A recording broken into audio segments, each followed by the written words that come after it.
आज से 50 साल पहले 1973 में बाबा नीम करोली की मृत्यु हुई थी।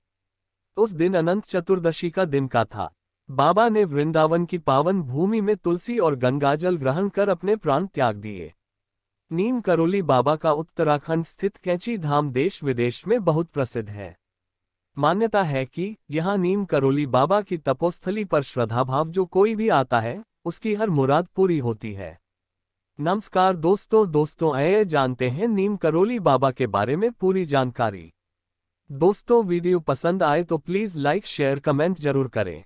और अगर अभी तक आपने हमारे चैनल को सब्सक्राइब नहीं किया है तो प्लीज़ दोस्तों चैनल को सब्सक्राइब जरूर कर लीजिएगा। आप देखिएगा नीम करोली बाबा आप पर अपनी कृपा बरसाते हैं। धन्यवाद आप सभी का। बाबा नीम करोली महाराज दिव्य पुरुष, महान योगीराज और हनुमान जी के परम भक्त थे। बाबा के अनुयायी तो उन्हें हनुमान जी का अवतार मानते हैं। बाबा के आश्रम में सिर्फ भारतीय नहीं बल्कि विदेशी भक्त भी दर्शन के लिए आते हैं और दिनों दिन यहाँ की ख्याति बढ़ती ही जा रही है। हनुमान जी के परम भक्त और उनके अवतार माने जाने वाले नीम करोली बाबा विश्व के प्रसिद्ध संतों में से एक है। मान्यता है कि नीम करोली बाबा को हनुमान जी की उपासना से अनेक चमत्कारिक सिद्धियां प्राप्त थीं। नीम करोली बाबा के कई ऐसे चमत्कार हैं जिन्हें सुनकर आज भी भक्त हैरान रह जाते हैं। प्रधानमंत्री नरेंद्र मोदी से लेकर फेसबुक के मार्क जुकरबर्ग भी नीम करोली बाबा के महिमा के गुणगान करते हैं। नीम करोली बाबा का वास्तविक नाम लक्ष्मी नारायण शर्मा था। उत्तर प्रदेश के अकबरपुर गांव में उनका जन्म 1900 के आसपास हुआ था। उनके पिता का नाम दुर्गा प्रसाद शर्मा था। 11 वर्ष की उम्र में ही बाबा का विवाह हो गया था। बाबा नीम करोली महाराज के 2 पुत्र और 1 पुत्री हैं। ज्येष्ठ पुत्र अनेक सिंह अपने परिवार के साथ भोपाल में रहते हैं, जबकि कनिष्ठ पुत्र धर्म नारायण शर्मा वन विभाग में रेंजर के पद पर रहे थे। हाल ही में उनका निधन हो गया है। 17 वर्ष की उम्र में ही उन्हें ज्ञान की प्राप्ति हो गई थी। 1958 में बाबा ने अपने घर को त्याग दिया और पूरे उत्तर भारत में साधुओं की भांति विचरण करने लगे थे। उस दौरान लक्ष्मण दास, हांडी वाले बाबा और तिकोनिया वाले बाबा सहित वे कई नामों से जाने जाते थे।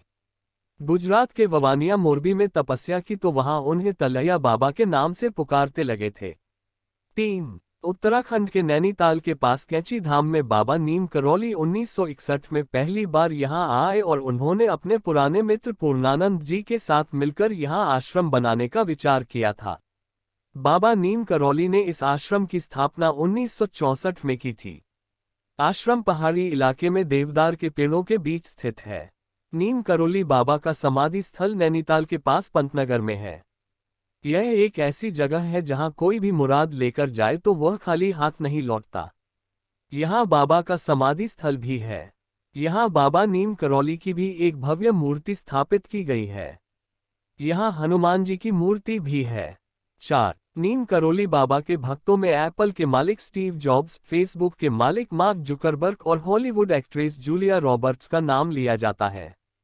कहा जाता है कि इस धाम की यात्रा करके उनका जीवन बदल गया। बताया जाता है कि बाबा के आश्रम में सबसे ज्यादा अमेरिकी ही आते हैं। नीम करोली बाबा की मृत्यु के पश्चात 1974 में स्टीव जॉब्स भी आत्मज्ञान के लिए उनके आश्रम में आए थे और इसके पश्चात ही उन्होंने आज के दौर की मशहूर कंपनी एप्पल की स्थापना की थी। मार्क जुकरबर्ग जब उनके आश्रम में आए थे तब फेसबुक का प्रारंभिक दौर चल रहा था और यहाँ पर उनके मन में कुछ नए विचार उपजे जिससे फेसबुक आज की अपनी स्थिति प्राप्त कर पाया है। 5. 15 जून को देवभूमि कैंची धाम में मेले का आयोजन होता है और यहाँ पर देश विदेश से बाबा नीम करोली के भक्त आते हैं। इस धाम में बाबा नीम करोली को भगवान हनुमान का अवतार माना जाता है। देश विदेश से हजारों भक्त यहाँ हनुमान जी का आशीर्वाद लेने आते हैं। बाबा के भक्तों ने इस स्थान पर हनुमान का भव्य मंदिर बनवाया। यहाँ 5 देवी देवताओं के मंदिर हैं। इनमें हनुमान जी का भी एक मंदिर है। बाबा नीम करोली हनुमान जी के परम भक्त थे और उन्होंने देश भर में हनुमान जी के कई मंदिर बनवाए थे। नीम करोली बाबा ने अपने जीवन के आखिरी पड़ाव तक संपूर्ण भारत एवं अन्य देशों की यात्राएं की। बाबा श्री हनुमान जी के भक्त थे तथा उन्होंने भारत में 108 हनुमान मंदिरों का निर्माण कराया है। उनके नाम से अमेरिका तथा मैक्सिको में भी हनुमान मंदिर स्थापित किए गए हैं। नीम करोली बाबा के चमत्कार। एक बार की बात है, कैंची धाम आश्रम में भंडारा होना था। भंडारे में बहुत बड़ी संख्या में लोग आए हुए थे। फिर अचानक ही भंडारे में घी की कमी पड़ गई। कुछ लोगों ने बाबा जी को इस समस्या से अवगत कराया, तो नीम करौली बाबा जी ने अपने भक्तों से कहा, जाओ पास में जो नदी बह रही है वहां जाकर गंगा मैया से 2 कनस्तर घी उधार मांग कर ले आओ। ये सुनकर कुछ लोग गए और 2 कनस्तर गंगा जल भर के ले आए तथा कढ़ाई में डाल दिया। कढ़ाई में डालते ही जल देशी घी में परिवर्तित हो गया और उससे भंडारे का प्रसाद बनाया गया। दूसरे दिन बाबा के आदेश पर 2 कनस्तर देशी घी बाजार से मंगवाया गया और बाबा के कहने पर उस घी को गंगा मैया को वापस कर दिया गया। सारा घी गंगा जी में डलवा दिया। एक बार बाबा फर्स्ट क्लास कंपार्टमेंट में सफर कर रहे थे। जब टिकट चेका आया तो बाबा के पास टिकट नहीं था। तब बाबा को अगले स्टेशन नीम करौली में ट्रेन से उतार दिया गया।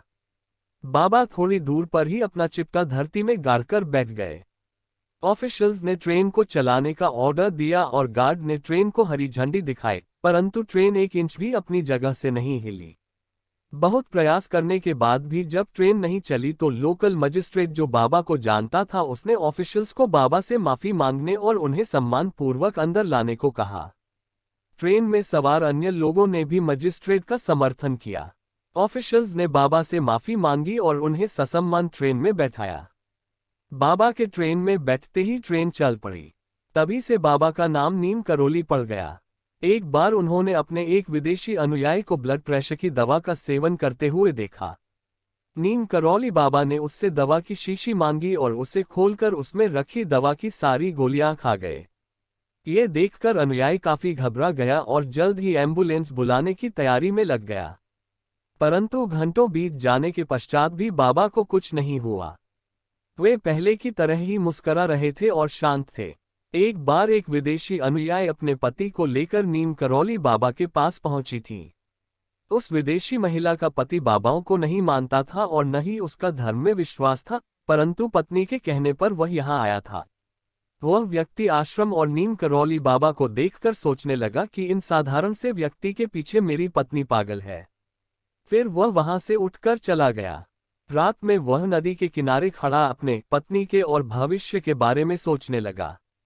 दूसरे दिन सुबह वह पुनः अपने देश जाने से पूर्व औपचारिकतावश पत्नी के कहने पर नीम करौली बाबा के दर्शन करने गया। वहां बाबा ने उसे बुलाकर पूछा कि तुम यहाँ आकर क्या सोच रहे थे और तुम नदी के किनारे खड़े हुआ क्या सोच रहे थे, क्या तुम ये सब जानता चाहते हो? तब बाबा ने वह सब बता दिया जो वह सोच रहा था। ये सुनकर उसे बाबा पर विश्वास हो गया।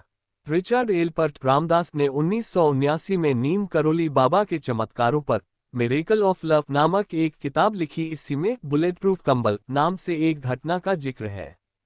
बाबा हमेशा कंबल ही ओढ़ा करते थे।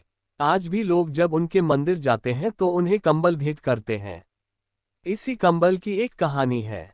बाबा के कई भक्त थे। उनमें से ही एक बुजुर्ग दंपत्ति थे जो फतेहगढ़ में रहते थे। ये घटना 1943 की है। एक दिन अचानक बाबा उनके घर पहुंच गए और कहने लगे वे रात में यहीं रुकेंगे।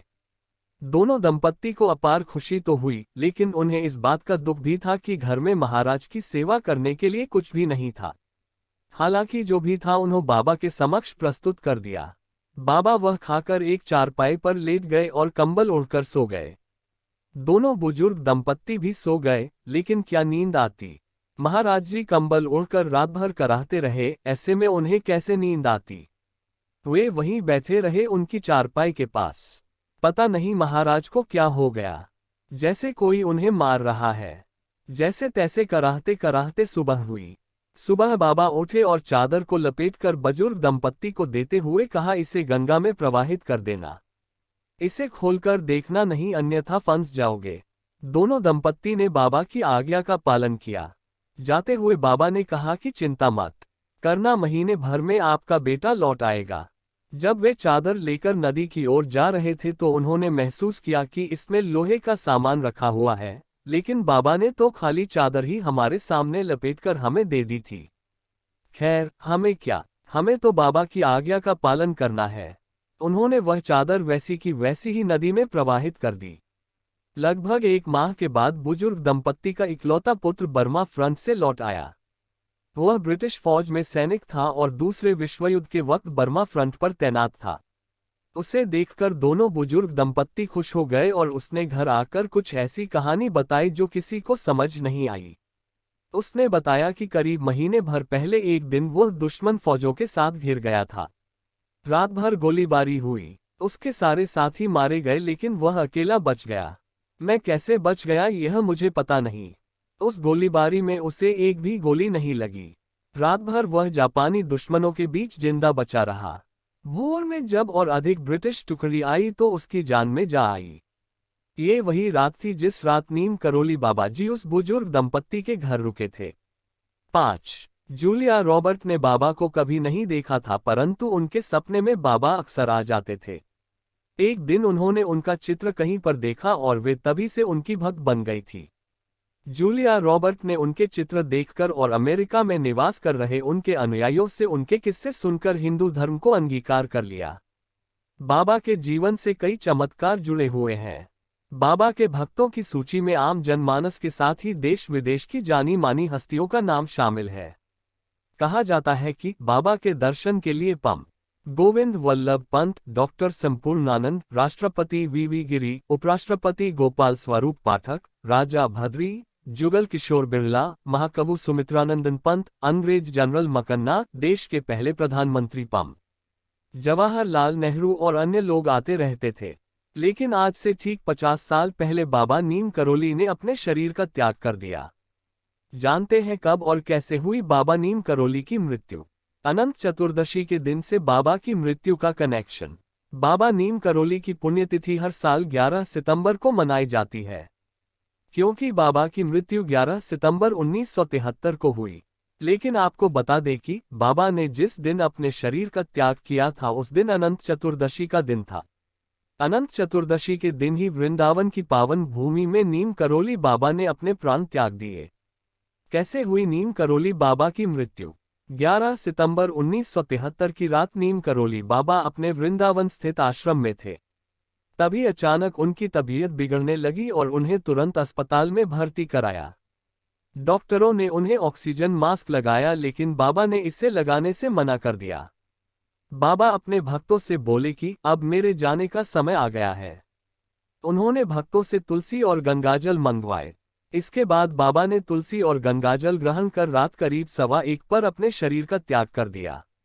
अधिक जानकारी के लिए विशेषज्ञों से संपर्क करें। हमारा साथ देने के लिए आप सभी का दिल से धन्यवाद।